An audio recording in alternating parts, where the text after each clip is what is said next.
কৃষ্ণ কৃষ্ণ শুধু শ্রী কৃষ্ণ। সাবধান, একটা কথা বলে যাই, সরাসরি নারী বদন দেখা মানেই পাপ, জানো তো? মানে আমার দাদা ভাই বাবা ঠাকুর ভাইদের বলে যায়, যদি বলে এটা মমিতা বলে যাচ্ছে না, আমার কথা, এটা আমার কথা নয়। সরাসরি কোন নারীর বদন দেখলেই অপরাধ। তাহলে কি করতে হবে? এইটা রামায়ণে লক্ষণ শিক্ষা দিয়ে গেছে, জানো? যেদিন রামচন্দ্র 14 বছর বনবাস থেকে ফিরেছিল, ফিরে যখন বাবা রামচন্দ্র সিংহাসনে বসেছে, পিছনে লক্ষণ ছত্র ধরে আছে, আর ছাতাটা ধরে বারবার রামচন্দ্রের গায়ে বারবার ঢলে ঢলে পড়ছে। শেষে রামচন্দ্র রেগে গিয়ে বলে লক্ষণ, ফিরেছি, অযোধ্যায় সবাই আনন্দ করছে, আর তুই আমার পিছনে ছাতা ধরে ঘুমাচ্ছিস? বলে দাদা গো, আমি 14 বছরে ঘুমাইনি দাদা, ঘুমাইনি দাদা। যেই না বলেছে 14 বছর ঘুমাইনি, রামচন্দ্র সিংহাসন থেকে উঠে দাঁড়িয়ে কি বললি? 14 বছর ঘুমাসনি? বলে না, যতবার নিদ্রা দেবী আমার চোখে আসতো, আমি নিদ্রা দেবীর পায়ে ধরে বলেছিলাম, ওরে নিদ্রা দেবী, আমি এসেছি আমার দাদা রামচন্দ্রকে পাহারা দেবার জন্য, যদি তোমার আমার নয়নে আসতে যেদিনই আমার রামচন্দ্র দাদা অযোধ্যায় ফিরবে, যেদিন আমার দাদা সিংহাসনে বসবে, যেদিন আমি পিছনে ছত্র ধরে বসবো, সেদিনে তুই আমার নয়নে আসিস, তোকে সেই দিন আমি গ্রহণ করিব।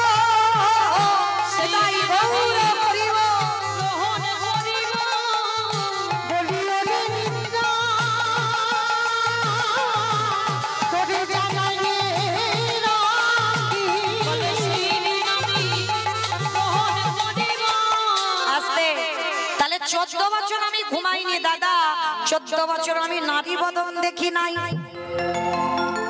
এইটা একটা কিরকম মতো না কথা। লক্ষণ বলছে রামচন্দ্রকে আমি 14 বছর নারী বদন দেখিনি, তা রামচন্দ্র বলছে এই দেখ, এমন চড়াবো না, মা সীতা তো সঙ্গে ছিল, তুই বলছিস 14 বছর নারী বদন দেখিনি, মানে সীতা কি নারীর বাইরে? তার মানে সীতা মাকে দেখেছিস মানে নারী বদন দেখেছিস? বলে দাদা গো, তুমি বোধহয় জানো না, আমি সীতা মায়ের চরণ ছাড়া বদন দেখি না গো।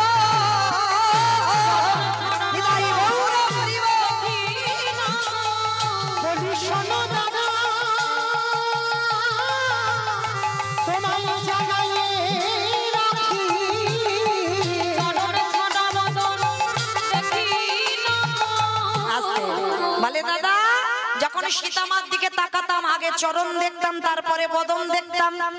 তাহলে মা কি বোঝা গেল? আমি মৌমিতা বললাম না, লক্ষণ বলল, যদি কোনো নারী বদন দেখতে হয়, যদি তার চরণ দর্শন করে তুমি তার বদন দেখো, সেই দর্শনে কোনোদিন পাপ হয় না। বলে দাদা গো শোনো, 14 বছর ঘুমাইনি, 14 বছর নারী বদন দেখিনি, 14 বছর আমি কিছু খাই, 14 বছর নাকি খাই, এইটা বিশ্বাস করা যায়? 14 বছর কেউ না খেয়ে থাকতে পারে? বলে পারে। কেন? লক্ষণ যেমন তেমন ভক্ত নন। লক্ষণ 14 বছর ব্রহ্মচর্য পালন করে 14টা বৎসর বায়ু সেবা করেছিল, বায়ু সেবা করে। আর 14 বছরে দাদা আমি জানতাম তুমি আমাকে বিশ্বাস করবে না, ওই জন্য যোগ বলে 14 বছরের ফল আমি গুছিয়ে রেখে দিয়েছি। এইবারে যেই না এনেছে বাবা, দেখে না 14 বছরের ফল হিসাব করে দেখা গেল 7টা ফল কম হচ্ছে। তাহলে 7 দিন ফল খেয়েছিস। বলে দাদা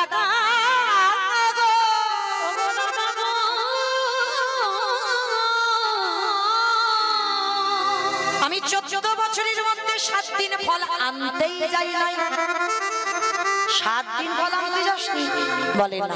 আচ্ছা, তাহলে 14 বছরের ভিতরে আমি যে তোকে বলতাম তুই ফল আনতে যেতিস, তুই তো ফল এনে আমাকে দিতিস, তা তুই খেতিস না? বলে দাদা গো, তুমি তো প্রতিদিন বলতে লক্ষণ ফল আনতে যা, আমি ফল আনতে যেতাম, ফল যখন এনে তোমার কাছে দিতাম, তুমি আমাকে ধরে বলতে লক্ষণ এবার ফল ধর। কই কোনদিন তুমি আমাকে সেবা করতে বলো নাই গো, পিতাই গৌর হরি বল।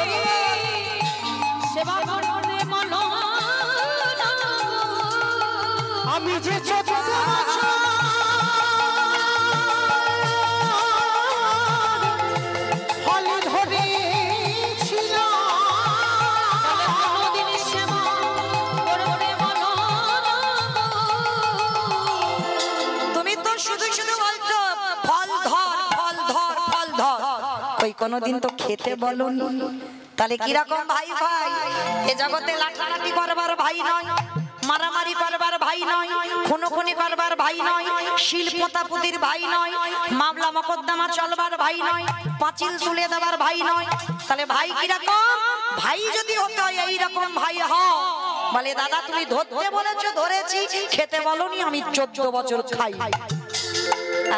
তাহলে মায়েরা আমি কোথায় ছিলাম? কোথায় ছিলাম? দোতলার উপরে।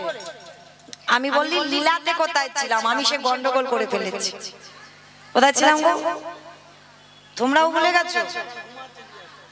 হ্যাঁ, রঘুনাথ কোনদিন নারী বদন দেখেনি ছোটবেলা থেকে।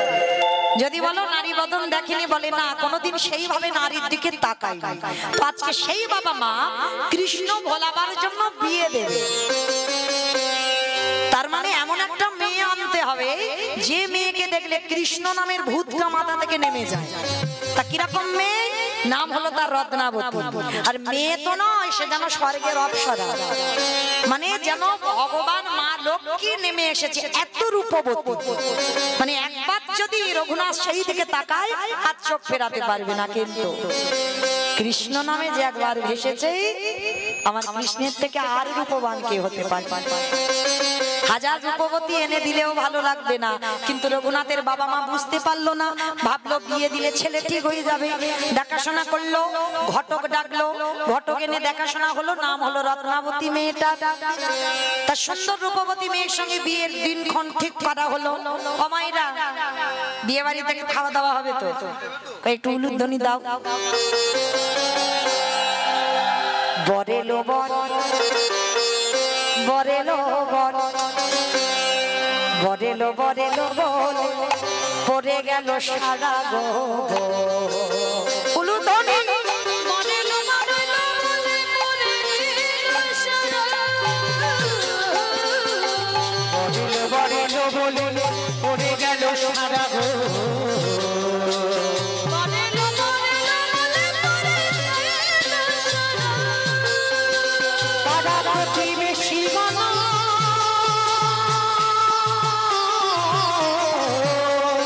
হলো দিশে হারা গো, হলো দিশে হারা। বরেলো বরেলো বলে পড়ে গেল সারা,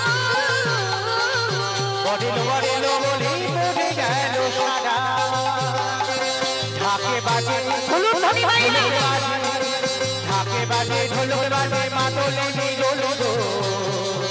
ওই ঢাকে বাজে ঢোলক বাজে, মাদলে রে, ঢাকে বাজে ঢোলক বাজে, মাদলে নিরোল গো। ঢাকে বাজে ঢোলক বাজে, মাদলে রে, উলুধ্বনি শঙ্খ ধ্বনি,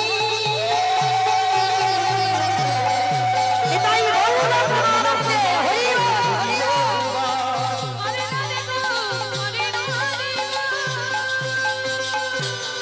শুভক্ষণ, শুভ লগ্ন, শুভক্ষণে রঘুনাথের বিবাহ সম্পূর্ণ হলো। বিয়ে হলো, পরের দিনে হয়ে গেল কাল রাত্রি, তার পরের দিনে হয়ে গেল ফুলসজ্জা। অমাইরা, এইবার ঘটনাটা কেমন ঘটছে দেখেন। কৃষ্ণ ভোলাবার জন্য বিয়ে দিয়েছে বাসর ঘরে। একাকে বসে বসে রঘুনাথ নয়ন জলে বক্ষ যুগল ভাসিয়ে কাঁদছে। অমাইরা, সমাজের সঙ্গে আজকে রঘুনাথের উল্টে গেছে। দেখবেন বউ ভাতের দিনে মেয়ের বাপের বাড়ি থেকে লোকজন আসে, কান্নাকাটি করে, তবে সবাই নয়। আগেকার দিনে বেশি হতো, এখন আর কেউ কান্না টান্না করে। অনেকদিন আগে থেকে যোগাযোগ, বাবা হাতটা জুড়িয়েছে। তো আজকে বাসর ঘরে আগেকার দিনে বাবা রাত্রিতে কত কান্নাকাটি হতো। কেন? এই যে বাপের বাড়ির লোকজন এলো, দেখা হলো, তারা আবার চলে গেল, কেউ নেই কাছে, একাকী হয়ে গেল, কত কাঁদতো। কিন্তু রঘুনাথ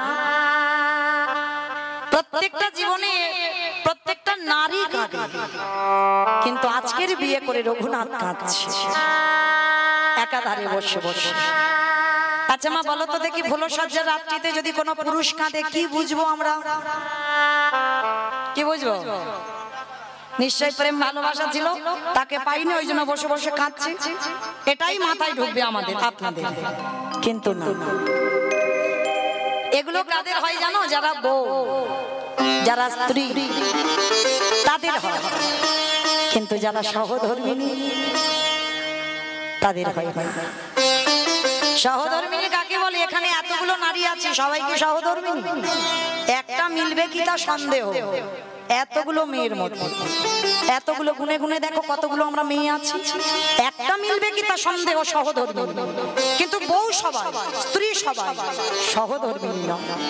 সহধর্মিণী কাকে বলে? যে স্বামীর ধর্মের কাজে সাহায্য করে। স্বামী যে জল খাবে এটা বলবে, তবে তুমি জল দেবে না। তুমি যদি সহধর্মিণী হও, তার প্রত্যেকটা সময়ে প্রত্যেকটা কর্ম আগে থেকে তোমার রেডি হয়ে থাকে। স্বামী পূজায় বসবে, চন্দন ঘষে তুলসী পত্র এনে ফুল এনে জল এনে রেডি করে রেখে দিতে হবে, যেন স্বামীকে বলতে না হয় হ্যাঁ কিন্তু এটা এনে দাও। মানে প্রত্যেকটা ধর্মের কাজে স্বামীকে তুমি যদি ধর্মের পথের পথিক করতে পারো। একাদশী করে না, জুয়া খেলে, তাস খেলে, গাঁজাখোর, নেশাগ্রস্ত, তাকে যদি তুমি কৃপা করে চরণ দুটো ধরে কৃষ্ণ ভজনে নিয়ে আসতে পারো, তাহলে তুমি নিজেই জানবে, সমাজ বলতে হবে না, নিজেই জানবে তুমি হয়েছো সহধর্মিণী। যে স্বামীকে ধর্মের কাজে ঠেলে দেয় সেই জগতে সহধর্মিণী হয়। কিন্তু মা, জগতে বড় দুর্লভ, মেলা বড় ভার এই সহধর্মিণী। তবে মা একটা কথা বলো না, আমি মেয়ে বলে বলছি, কারণ সেই যেমন মর্ত্যের মাটিতে সতী অনুসভা ছিল, মহাসতী, তার একটাই মন্ত্র ছিল, অন্য কোনো মন্ত্র নয়, ওং পতি পরমেশ্বরায় নমঃ। স্বামী সেবা করে ভোরবেলা ব্রহ্ম মুহূর্তে উঠত, ওই গঙ্গা স্নান করে সবার প্রথমে কাজ হচ্ছে স্বামীর চরণ ধৌত করে সেই জল পান করা। কিরকম নারী! কিন্তু মা শুধু নারীটা দেখলে হবে না, পুরুষটারে দেখো। হ্যাঁ, শুধু নারীদের বলে যাচ্ছ সহধর্মিণী, তারে কয় স্বামীর ধর্মের কাজে সাহায্য করো। স্বামী কি ধর্মের পথে আছে যে সাহায্য করবো? স্বামী ধর্মের পথে থাকবে না, তার জন্য সাহায্য করবা। স্বামী যদি ধর্মের পথে না থাকে, অনুসভা মা সতী কেন হবে না? তার স্বামীটা কেমন ছিল? এমনি কি মহাসতী হয়েছে? তার স্বামীর জন্য, অত্রিমণির জন্য হয়েছে। স্বামীর ভজন শক্তি কত ছিল, তার সঙ্গে পড়ে কঙ্কাল হয়ে গেল স্বামী সেবা করে। তাহলে স্বামীটাকেও হতে হবে, এই কলিযুগে স্ত্রীকেও হতে হবে। তবেই দুজনে যদি এক পথের পথিক হতে পারো, তবেই বাবা তুমি সহধর্মিণী হবে, তবে তুমি সেই স্বামীর চরণ সেবা করে তুমি জগতে সতী হতে পারবে। আর স্বামী যদি বাবা ঘন্টায় ঘন্টায় ঘন্টার মধ্যে বাবা সবটাই মিথ্যা, একটাও সত্যি বলে না, তাহলে সেই স্বামীর চরণ সেবা করলে কোনো কাজ হবে বলে মনে হয়? স্বামী যদি নেশাগ্রস্ত, মানে একদম বোতল খেয়ে চলে এসেছে, পা ধুয়ে জল খেলে কাজ হবে? সারাদিন বাবা বিড়ি সিগারেটের যেন একেবারে ফোয়ারা উঠছে, সে স্বামীর চরণ সেবা করলে কাজ হবে? হবে না। তাহলে কোন স্বামী? যে স্বামী কৃষ্ণ ভক্ত হবে, হৃদয়টা সোজা সরল হবে, কৃষ্ণ ভজনের পথের পথিক হবে, আর অন্য কথা নয়, অন্য ভাবনা নয়। সেই স্বামীর চরণ সেবা করে তুমিও মর্ত্যের মাটিতে হয়ে যাবে সতী অনুসভা, তুমিও হতে পারো বেহুলা, তুমিও হতে পারো সাবিত্রী মা। তাহলে শুধু মেয়েদের বললে হবে না, স্বামীগুলোকে ঠিক হতে হবে। হরি বল। তো আজকে এই রত্নাবতী বাসর ঘরে, মানে ফুলসজ্জা রাত্রিতে দেখছে স্বামী কাঁদছে, ছুটে গিয়ে প্রণাম করে জিজ্ঞাসা করলেন, স্বামী কাঁদছো কেন? তুমি কার জন্য তুমি কাঁদছো? মাথাটা নিচু করে আছে, প্রত্যেকটা নারী মাথা নিচু করে থাকে, আজকের পুরুষ হয়ে মাথা নিচু করে আছে, বদন দর্শন করছে না, 3 দিনের পরিচয় মাত্র। রত্নাবতী প্রশ্ন করছে, আমায় বলো তুমি কার জন্য কাঁদছো? কার জন্য তোমার এত কষ্ট? কার জন্য তোমার এত দুঃখ? কার জন্য তোমার এত জ্বালা যন্ত্রণা? একবার বলো আমায়। পারবে না, পারবে না। রত্নাবতী কেন তুমি আমার কাছে এসেছো? আমি যেটা আজকে রাত্রিতে চাইবো তুমি আমাকে কোনোদিনই দিতে পারবে না। পারবো, তুমি একবার চেয়ে তো দেখো, একবার চেয়ে দেখো। তুমি আমার কাছে কি চাও? আমি কথা দিলাম প্রত্যেকটা স্ত্রী তার স্বামীর কাছে এই রাত্রিতে চায়, আর আমি প্রতিজ্ঞা করলাম আমি যদি প্রকৃত তোমার সহধর্মিণী হই, আজকে রাত্রিতে তুমি আমার কাছে যা চাইবে আমি তোমাকে দেব। পারবে না, পারবে না রত্নাবতী, আজ আমি তোমার কাছে যেটা চাইবো তুমি কোনোদিনই দিতে পারবে না। পারবো, পারবো স্বামী, তুমি একবার আমার কাছে চেয়ে দেখো। বেশ, ভেবে বলছো তো? ভেবেই বলছি। তাহলে তুমি সত্য করো, আজ রাত্রিতে আমি তোমার কাছে যেটা চাইবো তুমি আমায় দেবে। বেশ, অগ্নি সাক্ষী করে তোমায় বিয়ে করেছিলাম, আমার বাবা মা তোমার হাতে তুলে দিয়েছি। রত্না, তুমি কি জানো আমার বাবা কেন আমায় বিয়ে দিয়েছে? জানি স্বামী, জানি। কেন, কি জন্য বিয়ে দিয়েছে বলো তো দেখি? বলে কৃষ্ণ ভোলাবার জন্য। বাহ, আচ্ছা রত্নাবতী, তুমি কি মনে করো যে তুমি আমার কৃষ্ণ ভোলাতে পারবে? স্বামী, আমি তো চাই না তোমার কৃষ্ণ ভোলাতে। তুমি ভাবলে কি করে? তোমার বাবা মা কৃষ্ণ বলাবার জন্য বিয়ে দিয়েছে, মানে আমি তোমার কৃষ্ণ বলাবো, এটা তুমি ভাবলে কি করে? আমি চাই না স্বামী আমার জন্য তোমার ভোজন নষ্ট হয়ে যায়, আমার জন্য তোমার সাধনা নষ্ট হয়ে যায়। আমি চাই তুমি কৃষ্ণ সাধনা করো, তুমি কৃষ্ণ ভজন করো, কৃষ্ণ চরণ পাও। রত্না, তাহলে আজ আমার এই হৃদয়টা যার জন্য কাঁদছে তার নামটা যদি বলি তুমি আমার তার কাছে পাঠাতে পারবে তো? পারবো। তুমি একবার শুধু বলো তার নামটা কি, এই রাতের অন্ধকারে আমি নিজের হাতে আমি তোমাকে তার কাছে দিয়ে আসবো। আজ রঘুনাথ কেঁদে বলে উঠলো, রত্না তুমি ভেবে কিন্তু বলো। আবার রত্না বললো, আমি ভেবে বললাম। শোনো রত্না, যার জন্য আমার এত কষ্ট, যার জন্য আমার এত যন্ত্রণা, যার জন্য আমার এত জ্বালা, যার নাম হলো কৃষ্ণ। রত্নাবতী গো,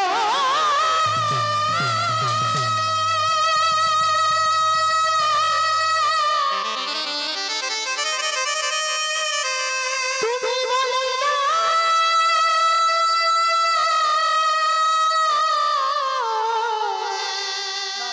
আমি কোথা গেলে কৃষ্ণ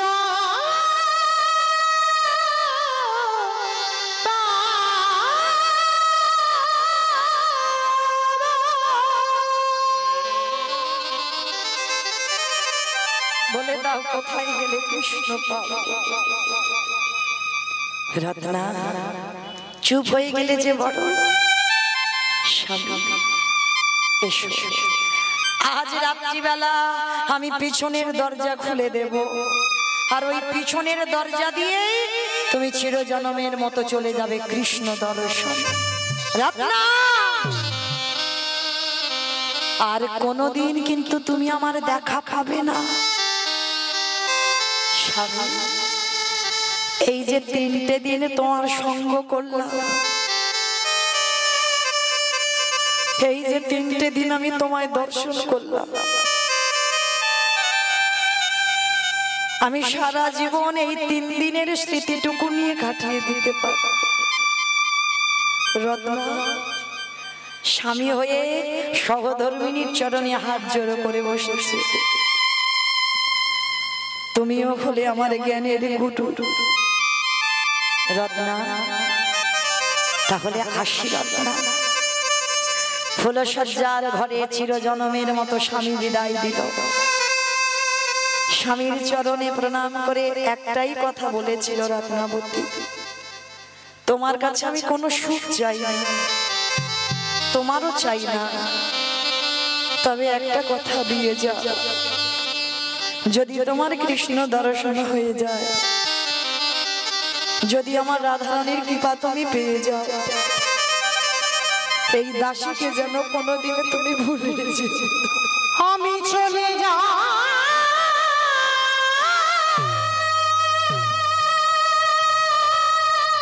এই দাসীকে একবার তোমার চরণে শেষের দিন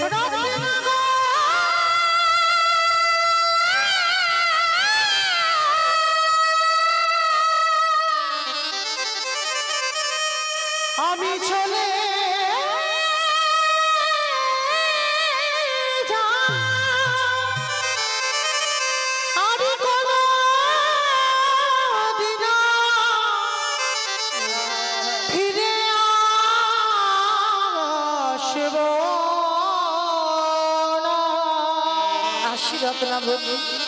আমি চলে যাই রাতে না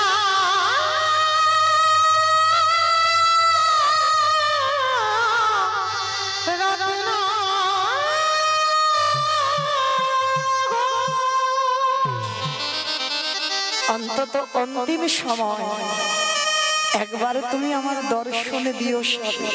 আমার জীবন নদী আসি আসি রত্না, নাইয়া তুমি ভালো থেকো, তুমি ভালো থেকো। আমারে ভাবির খেলা সাঙ্গ হলে গো,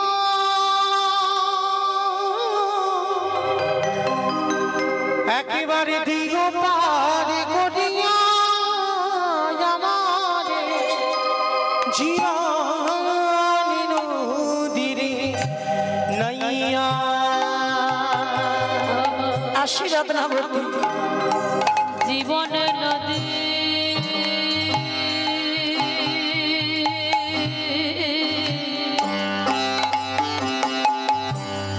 নাইয়া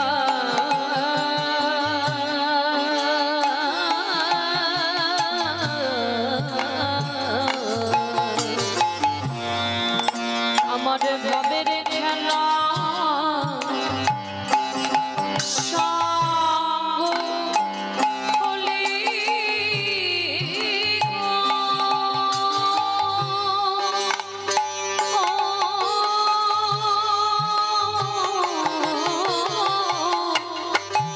দিও মারে মরিয়া আমার জীবন নাইয়া দয়ারে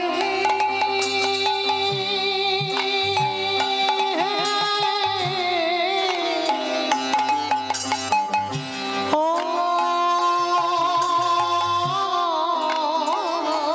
দয়ালে ও দয়াল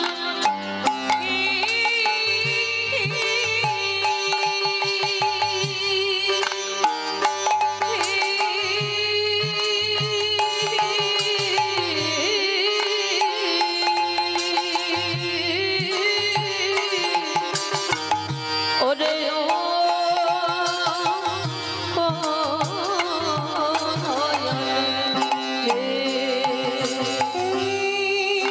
কামনা সোনার হাতে বুঝি বেঁধেছিলাম বাসা।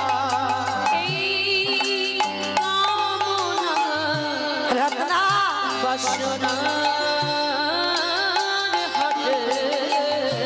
তোমার সঙ্গে আর কোনোদিন আমার সাক্ষাৎ হবে না। বুঝি বেঁধেছিলাম বাসা সবই অচলে হবে আমার যাওয়ার কালে গো। একেবারে দেখি নই ভাবিয়া আমার জীবন নদীরে নাইয়া। তাই গৌর প্রেমানন্দে হরি বল হরি বল হরি বল।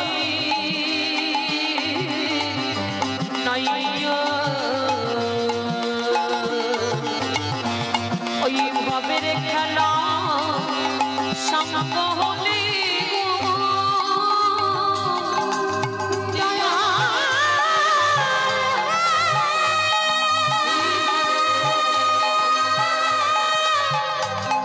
জীবনে নদী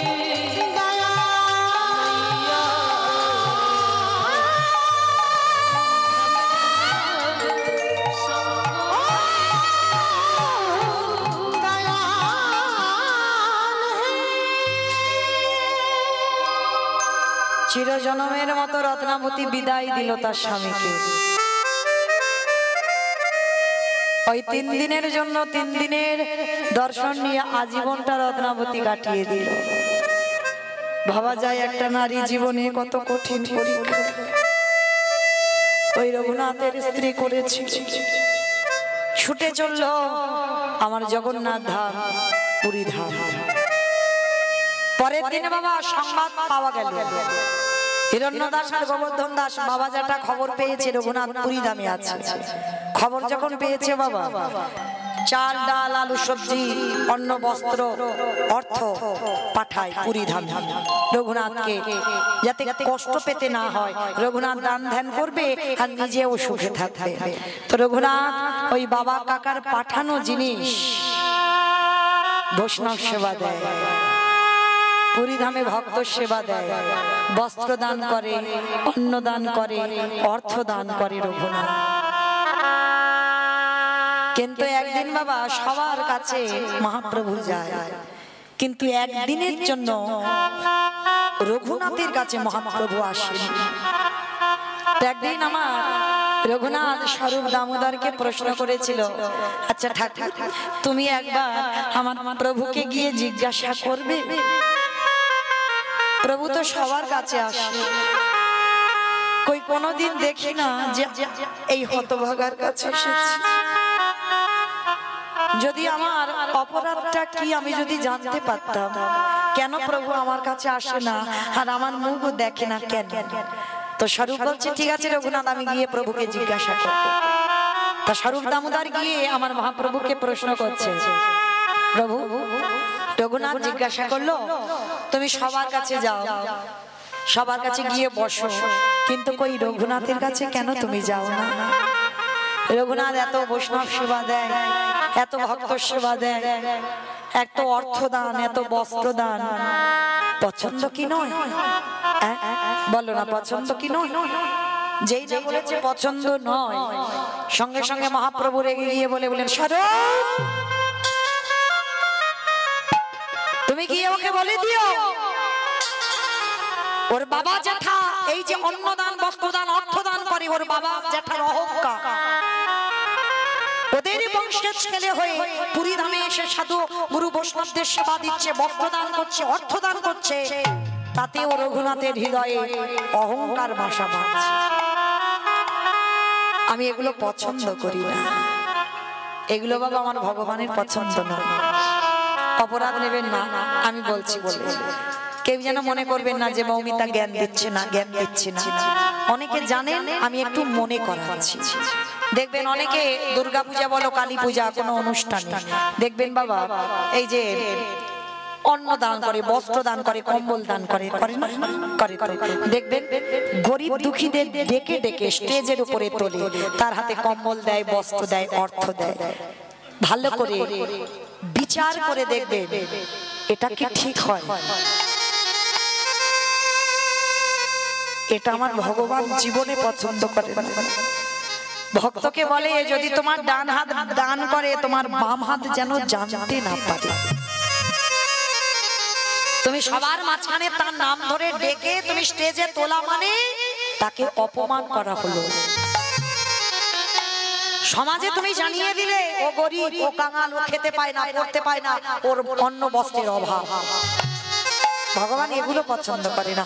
তোমার যদি ইচ্ছা হয় কাউকে কিছু দেবে, রাতের অন্ধকারে ব্যাগে করে গিয়ে দিয়ে এসো, সেটা কারোর জানার দরকার নাই, সেটা আমার গোবিন্দ তো জানবে।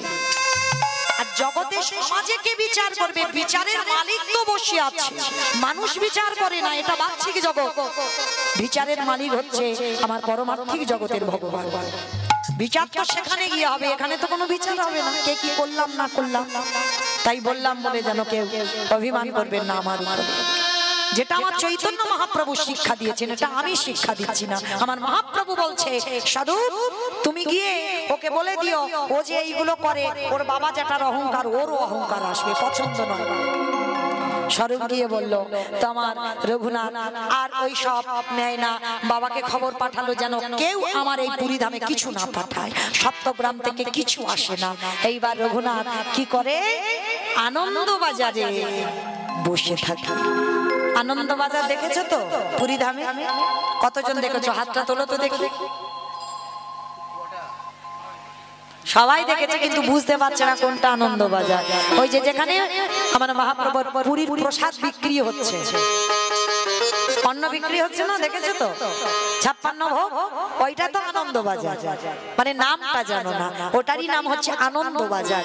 আর ওই আনন্দ বাজারে রঘুনাথ বসে থাকতো, যেগুলো বিক্রি হতো না রঘুনাথকে দিত, আহার করতো। তাতেও আমার মহাপ্রভুর পছন্দ নয়। খবর পাঠালো রঘুনাথ এই যে লোকের কাছে অযাচিত ভাবে হাত পেতে খাবে, এটা আমি পছন্দ করি না।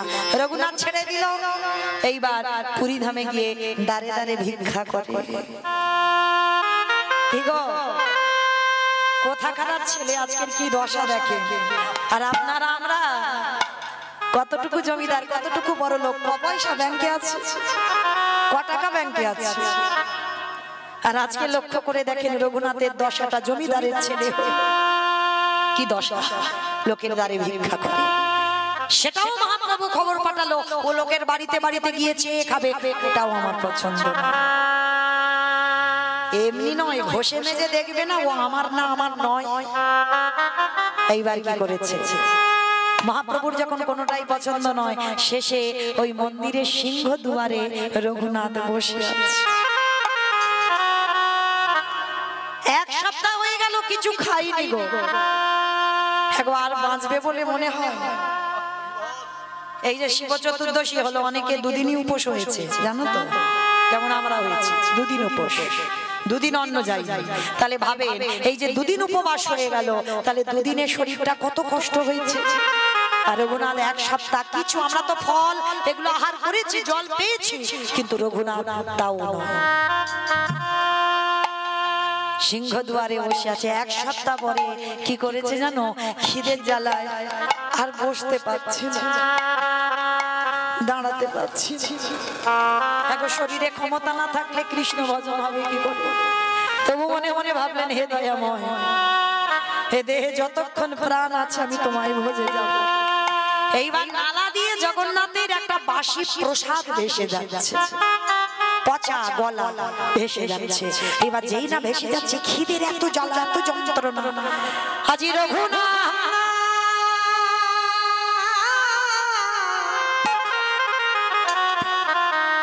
ওই জগন্নাথের পচা গলা প্রসাদে যখন ভেসে যাচ্ছে, ওই রঘুনাথের কাছলা করে প্রসাদীটা তুলে লয়ে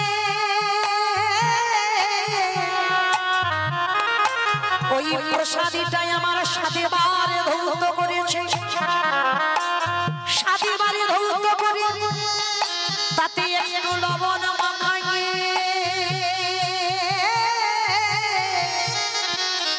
আজি রঘুনাথ সবে মাত্র বদনে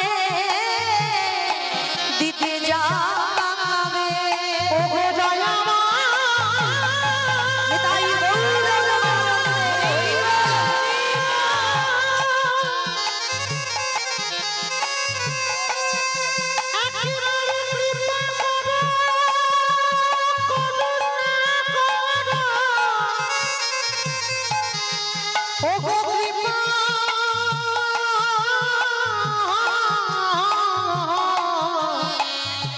কৃপা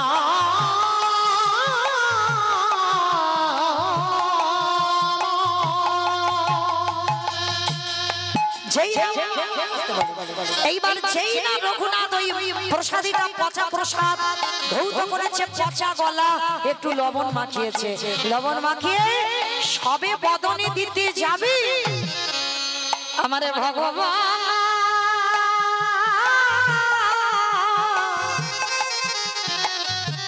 আরে পেছনে থেকে এসে রঘুনাথের চেপে ধরেছে, বলে ওরে রঘুনাথ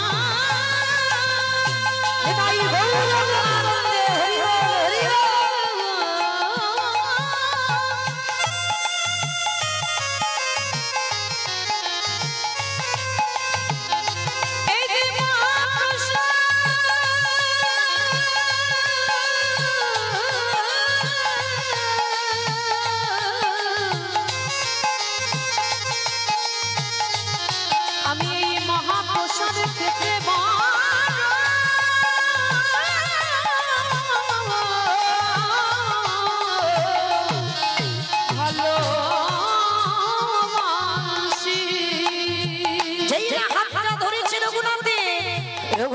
পিছনে তাকিয়ে দেখে না মহাপ্রভু দাঁড়িয়ে আছে। প্রভু প্রভু তুমি এসেছো, এতদিন পরে আমার মনে হলো আমি আর বাঁচবো না, তুমি এসেছো রঘুনাথ। ওরে দে দে রঘুনাথ আমার একটু ওই প্রসাদ দে না। না না প্রভু না, এ তো পচা গলা, এই প্রসাদ আমি কি দেব? ওরে প্রসাদে কোনোদিন পচে না, প্রসাদে কোনোদিন বাসি হয় না, প্রসাদে কোনোদিন পচে যায় না, প্রসাদে কোনোদিন নষ্ট হয় না, প্রসাদ কোনোদিন উচ্ছিষ্ট হয় না। প্রসাদ যদি ভগবানের সেবা করে প্রসাদ, ওইটা যদি ভক্ত উচ্ছিষ্ট করে সেটা হয়ে যায় মহা মহা প্রসাদ।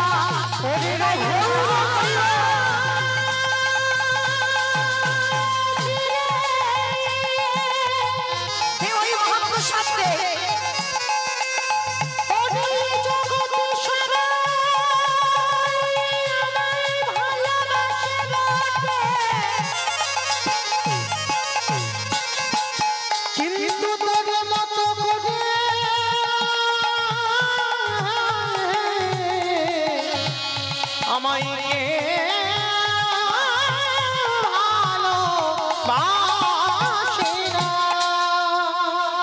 ভক্ত দিল ভগবানের বদনে, ভগবান দিল ভক্তের বদনে। দেখো কেমন ভক্ত আরে কেমন ভগবান। যখনই আমার মহাপ্রভুর প্রসাদ রঘুনাথ পেয়েছিল অদ্বৈত আচার্যের ঘরে, তখন ভক্ত ভগবানের কোনো ভেদাভেদি ছিল না। আজ ভগবানের প্রসাদ ভক্ত পেয়েছিল, আজ ভক্তের প্রসাদ ভগবান পাচ্ছে, এমন ভক্ত জগতে বড় দুর্লভ হয় গো। ভক্তের তাই গৌর হরি বল হরি বল।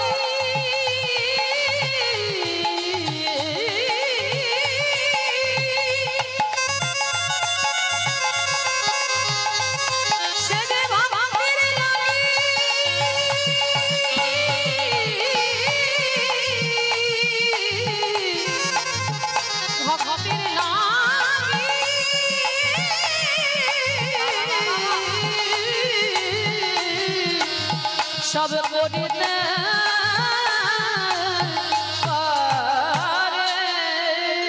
আজকে যেই না রঘুনাথের হাত থেকে কেড়ে নিয়ে মহাপ্রভু বদনে দিয়েছে, রঘুনাথকে হৃদয়ে ধরে বললেন রঘুনাথ তোরে মতো ভক্ত আমি দেখি না, ওরে আয় আয় আমার আমার হৃদয়ে। প্রভু আজ আমি বুঝলাম তুমি করুণা সিন্ধু ভগবান, ভক্ত বাৎসল্য ভগবান। তোমার মতো দিনের দয়াল দিন বন্ধু আরে যে জগতে কেহ নাই গো।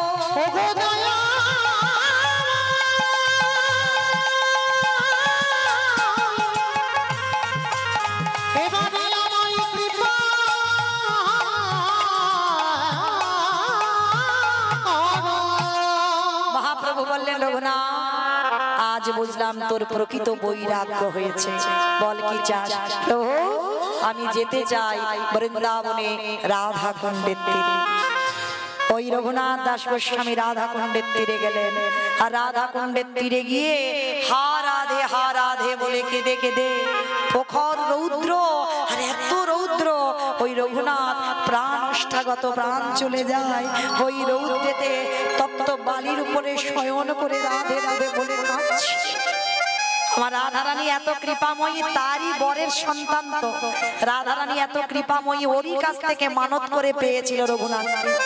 সেই রাধারানীর চরণে চলে গেল, আর সেই রাধারানী যখন দেখছে রঘুনাথ ধুলাই পড়ে কষ্ট পাচ্ছে, রাধারানী নিজের উড়নটা নিয়ে আমার রঘুনাথের ওই যে রোদ লেগেছে আচ্ছাদন করে বসে আছে।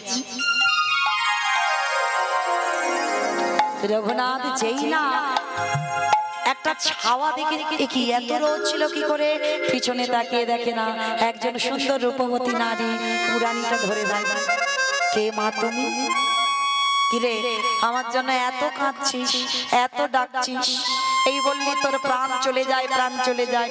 তোর প্রাণ যদি চলে যায় কি আমার ভজন করবে বল? ওই জন্য তো আমি থাকতে পারলাম না। তুই এই রোদে কষ্ট পাচ্ছিস বলি আমি আমার আঁচল দিয়ে ছায়া করে দাঁড়িয়ে আছি। মা আমি তো তোমায় একা দেখতে চাই না, একবার তুমি কৃপা করে আমার মাধবকে নিয়ে তুমি একবার বামে দাঁড়াও। আমি নয়ন ভরে আমি সেই যুগল মাধুর্য একবার দর্শন করতে চাই। অন্তত প্রাণও যাবার আগে আমি যেন এই রাধা কুণ্ডে আমি যেন যুগল দেখতে পাই। রাধারানীর বর দেওয়া সন্তান, সেই রাধারানী আশীর্বাদ দিল রঘুনাথ তোর মতো বৈরাগ্য জগতে বড় দুর্লভ, আয় তোর ভক্তিতে সন্তুষ্ট হয়ে আমি তোরে যুগলে দর্শন করাবো। রাধে আমাকে যুগলে দেখাও, কিন্তু যার জন্য আমি তোমার চরণে আসতে পেরেছি সে বসে আছে আদি সপ্তম গ্রামে আমার সহধর্মিনী রত্নাবতী। আসবার সময় আমার কাছে জীবনে একটা জিনিস চেয়েছিল, আমি যদি কোনোদিন তোমার চরণ পেয়ে যাই একবার যেন আমার রত্নাবতী যেন তোমার চরণে পাঠাতে পারি। তাই তুমি আমাকে কৃপা করো বা না করো আমার রত্নাবতীকে তোমার চরণে ঠাঁই দাও। রাধারানী কৃপাময়ী, করুণাময়ী, প্রেমময়ী, ভাব স্বরূপিণী, আহ্লাদিনী শক্তি, আনন্দ শক্তি রাধারানী সেই আদি সপ্তম গ্রাম থেকে আমার রত্নাবতীকে নিয়ে এলো। দর্শনে দেখালো রত্নাবতীকে, রঘুনাথ সাক্ষাতে আমার রাধা মাধবের যুগল দর্শন করলেন।